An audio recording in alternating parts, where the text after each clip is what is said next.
Matt Kibbe here, your host at Kibbe on Liberty. The building behind me is where the Mont Pelerin Society meeting is being held. This, of course, is a famous gathering of mostly Austrian economists founded by Friedrich Hayek. It is also the place where, in 1944, the so-called Bretton Woods Agreement was hatched up by the infamous John Maynard Keynes and a guy named Harry Dexter White, who was a Treasury official under FDR, later discovered to be a Soviet spy. So you can imagine how this central plan to control our currency turned out in the long run. It was the death knell to the gold standard, and it has created all sorts of chaos ever since. I'm going to be talking to some of the brightest brains here, not just about monetary policy, not just about the Bretton Woods Agreement, but where liberty was then, where it is today, and how we move forward. Check it out.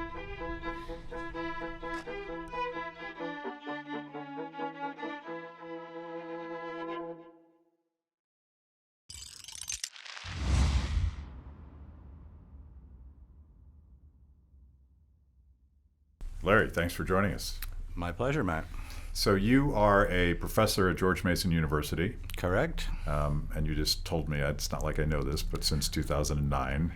Right. And when I was a young graduate student, you were the guy that we went to understand free banking and broadly sort of Austrian theory of money and monetary policy. And you just gave a lecture here at Mont Pelerin. I'm doing a series of conversations with folks who are members of the Mont Pelerin Society. But you are uniquely positioned to explain to us why we're in the middle of nowhere in New Hampshire on a mountaintop, because a very notorious bad thing happened here in the 1940s. What was that? Yeah, so in summer of 1944, I think it was 44 nations, some number like that, met here to determine the fate of the international monetary system. Why exactly they chose Bretton Woods, New Hampshire, I'm not entirely sure, but there's a big hotel here that I guess wasn't occupied because it was during the war and people couldn't travel much, even within the U.S. Jekyll Island wasn't available. Possibly, but that's, dangerously close to the coast and the German U-boats. Yeah, fair. Whereas here, we're pretty far from the coast, and any enemy movement would be sighted a long way off. But delegates from many nations gathered to talk about what was going to follow the interwar monetary chaos that had followed the First World War. So after the First World War, the war had killed the classical gold standard, which worked quite well, but central banks didn't want to undo the inflation they had caused during the First World War. Many of them didn't want to devalue either, so they tried to play games and tricks to reduce the demand for gold, since they had so little gold left and they had issued so much money. And there's a variety of competitive devaluations and so-called beggar thy neighbor policies and trade restrictions and financial restrictions to keep from the bankruptcy of this various systems from being exposed. So the meeting at Bretton Woods had basically the United States calling the shots, because the U.S. came through the Second World War without any bomb damage, and the rest of Europe, many countries, but especially Europe, owed the U.S. a lot of money for aid and lend-lease programs and whatnot. So the U.S. Basically dictated the terms of the Bretton Woods Agreement, although John Maynard Keynes, who led the British delegation, had other ideas. He wanted a smaller role for gold. The U.S. delegation, led by Harry Dexter White, no relation, of the U.S. Treasury. Absolutely no relation. Set up a system where the U.S. dollar was the key currency of the system. So the U.S. dollar was supposed to be redeemable for gold at $35 an ounce, not for U.S. citizens, that had been ended during the Depression, but for foreign central banks. And then foreign central banks would have a peg to the dollar. Their own currencies would be fixed to the dollar, but then they didn't need to hold gold reserves. They just needed dollar reserves. So it economized on the amount of gold the system needed. At Kibbe on Liberty, freedom is a lifestyle 24/7, something you live and breathe and wear every day. If that describes you, You need the very best Liberty swag in the market today, just like this shirt I happen to be wearing. Go to freethepeople.org/KOL and check out our exciting merch. You too can love liberty and look cool. So the goal was not to sort of, quote, pay for the war and rein in spending and get back to a fiscally responsible small government position. It was to keep that inflated monetary system propped up. That's right. And it would have been nice if it provided fiscal constraints, but it didn't. And it was really an internally contradictory system. And this is pretty much understood even by mainstream economists, that the Bretton Woods system had contradictory objectives. One was to let central banks do more in the way of Keynesian activist monetary policy, running whatever monetary policy they thought was appropriate to fight depressions, for example. But on the other hand, to maintain fixed exchange rates. And you can't do both of those unless you shut down the ability to exchange your currency for the thing it's pegged to. Because if you print too much money, your local currency, your domestic currency, is going to buy less than the US dollar converted at the official exchange rate. Everybody's going to want to convert. You're going to run out of dollar reserves. So the actual operation of the Bretton Woods system, once exchange controls were pretty much lifted by the late 50s, was a series of devaluations where countries would inflate more than the US. Their currency couldn't hold its value. They lost their dollar reserves. They had to repeg. And the Bretton Woods Conference set up an institution to help them with these problems known as the International Monetary Fund.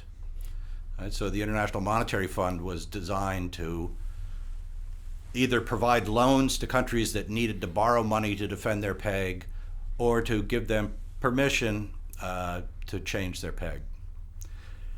So during the Bretton Woods Conference, John Maynard Keynes had a heart attack. You may have heard that story. He hung on a few more years before he died. Harry Dexter White, who led the U.S. delegation, was called before Congress to testify about how he'd been passing secrets to the Soviets. He had a heart attack on the way to one of those hearings, and he died. The Bretton Woods system died in 1971 when Nixon shut the gold window, but the IMF lives on. Yeah. It had to reinvent itself because its reason for being no longer is there. I wonder, and you'll have to speculate, but was the contradictory goals, was this just a political compromise to hold this whole scheme together, or was it designed to fail so that the currencies would be ultimately permanently disconnected from gold? Well, everything but the U.S. dollar was permanently disconnected from already. Gold in the original agreements. There seems to have been little consideration of the risk that the U.S. would take advantage of its exorbitant privilege, as it later became called, of issuing dollars and just exporting them to the rest of the world. So getting goods and services in exchange for just claims, and then trying to put off redemption of those claims. But the U.S. eventually issued more money than was consistent with $35 an ounce. So in the 50s, U.S. monetary policy was pretty responsible. Inflation rates were below 2%. And so only gradually was the dollar losing value against gold. But in the 60s, inflation kept creeping upward until and so the U.S. Treasury kept losing gold to foreign central banks. And by the time Nixon shut the gold window, there was only a couple of months of gold left. And that was sort of the end for any sort of value-based currency, and now it's just paper. That's right. So now we have floating exchange rates among currencies that have no fundamental value. They're fiat currencies. They're currencies by decree. But going back to your previous question, I think it's a lot of wishful thinking in ignoring this built-in flaw to the system, which was it gave the U.S. an incentive to take advantage of its position in such a way that it's going to lead to the breakdown of the system. This was the height of Keynes's power, though, so there was... Right, so even the U.S. delegation wanted more discretion for U.S. monetary policy. everybody was a Keynesian in macroeconomics, as Nixon once said. Yeah, you told me that this morning when you were speaking. You didn't tell me, you told us that Hayek sort of, I'm exaggerating, but he threw up his hands because Keynes was already the rock star, Right. and Hayek's more grounded view of monetary policy had already been dismissed because they were enthralled with this kind of a central planning idea, like we can pull all these levers and manipulate our way to prosperity forever. Yeah, it's certainly an expert-based system, and the experts, though, couldn't stop the incentives that they created from having their final effect. Eventually, I forget, was it Law, Legislation, and Liberty where you pulled a quote from, I think, but I could be completely confused. I think I am with a different law talk, but eventually he would write the denationalization of money. Right. When it was suddenly safe for him to express this counter view.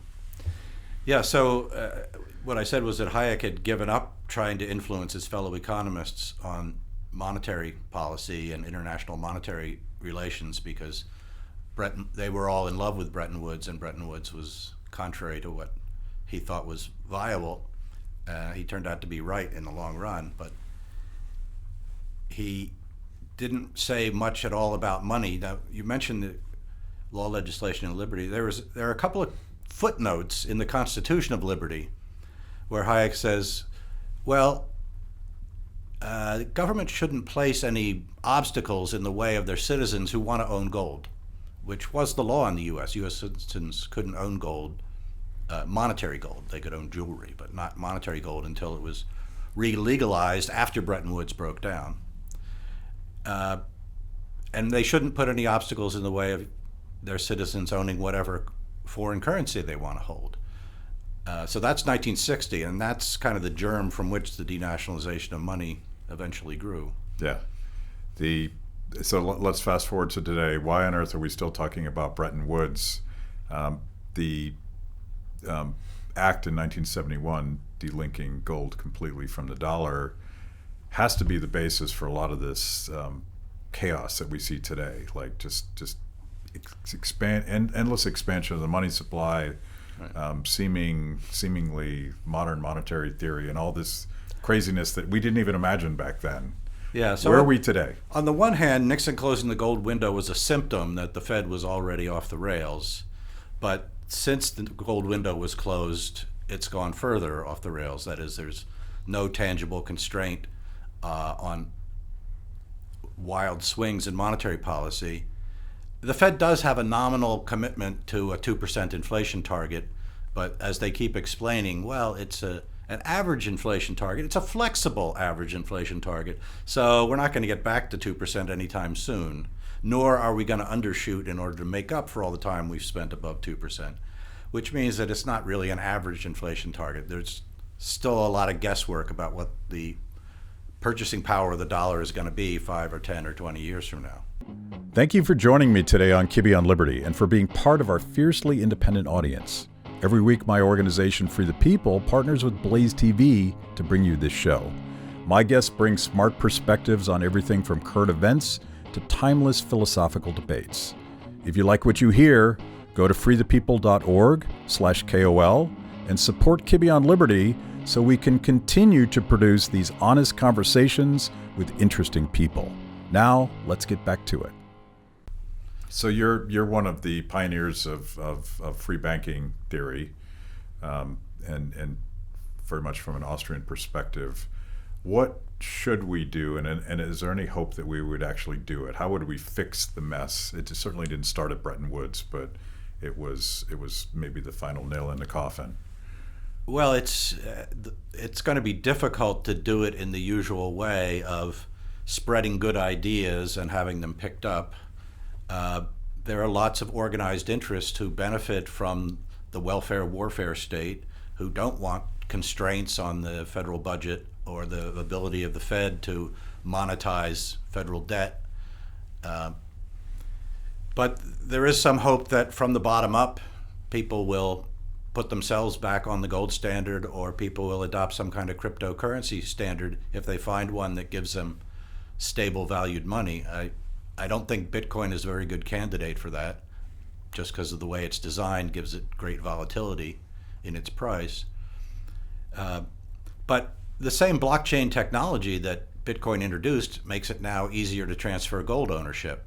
That can be done just as easily as buying and selling Bitcoin.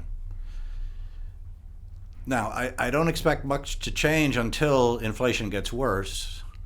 If you look at countries where people put themselves on a new monetary standard, like countries that spontaneously dollarize, it's because inflation gets into double digits with no prospect of coming down. So if that happens in the U.S., then it's going to be important not to have legal obstacles against people putting themselves on the gold standard the way people dollarize in high inflation countries. Yeah, there's you surely know this quote better than I do, but all the crypto enthusiasts, Austrians, look at that famous Hayek quote from. I just heard it quoted in one of our sessions. We all quote it, so I can almost quote it, where he says that, and I'll put it in Ron Paul language.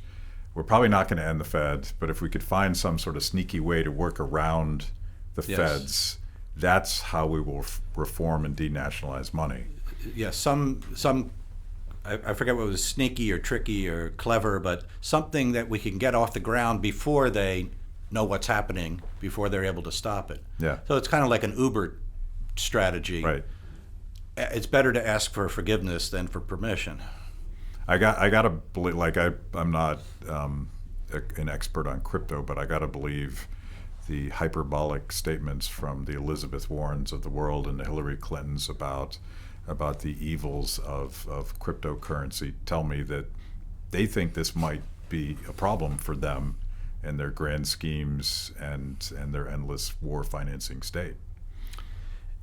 Yes, and especially Elizabeth Warren really wants to have her hands on the controls of the financial system and make sure that her people get appointed to the top spots. And of course, she created the Consumer Financial Protection Bureau and then put its financing out of the reach of Congress, which was quite a trick. So it's financed directly by the Fed.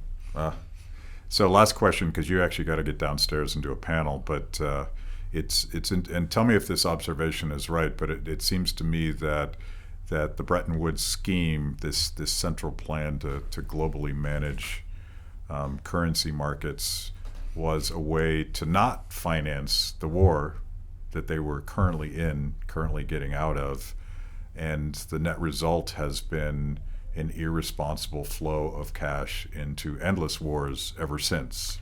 Well, that's right. So although the meeting was here in 1944, Bretton Woods didn't actually get off the ground until 1947, and the war was over at that point. If you look at how much of U.S. government spending is financed by the Fed's contribution to the budget, it's not all that great. Yeah. It's only 2% or so. But it does enable deficit financing with less immediate consequences for interest rates. So the Fed can buy the debt, and then the market doesn't have to absorb it. If the market had to absorb it, you'd see a rise in interest rates, and that would upset people. And it would make the cost of the war more obvious. I don't know if you know, Adam Smith once proposed, and David Ricardo picked it up later, that wars should not be allowed to be financed with debt. They should be financed entirely with current taxes so that the public would see the expense of these endless wars. In his day, it was British government extending colonialism and empire, which he thought was a big waste of money. Yeah. It's so reasonable, we will never do that. So somewhere I have to dig this up. When I was in graduate school and we had discovered your work and a number of other young Austrians, I wrote a paper called Lawyers, Guns, and Money. And the thesis was that paper money and expansionist monetary policies were in fact creating more wars. And I think it's true. There's certainly a pattern through history of wars being financed by money, World War I being a great example. What is your upcoming panel on? It's a new book panel, and I'll be plugging my book entitled Better Money, Gold, Fiat, or Bitcoin, ? And is that currently out? Yes, that came out a few months ago. Okay, and we can buy that wherever Amazon or wherever good books are sold. What other shameless things do you want to flack that you're working on right now? Oh, I don't think I have any other commercial products.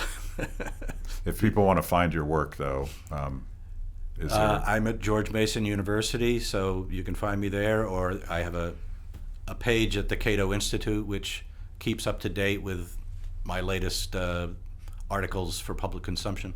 Okay, thank you. My pleasure. Thanks for watching. If you liked the conversation, make sure to like the video, subscribe, and also ring the bell for notifications. And if you want to know more about Free the People, go to freethepeople.org.